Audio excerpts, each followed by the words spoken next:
بسم اللہ الرحمن الرحیم۔ سب سے مضبوط انسان کون ہے؟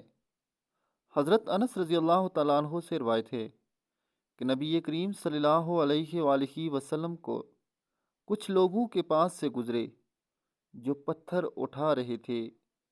آپ صلی اللہ علیہ وآلہ وسلم نے فرمایا، یہ لوگ کیا کر رہے ہیں؟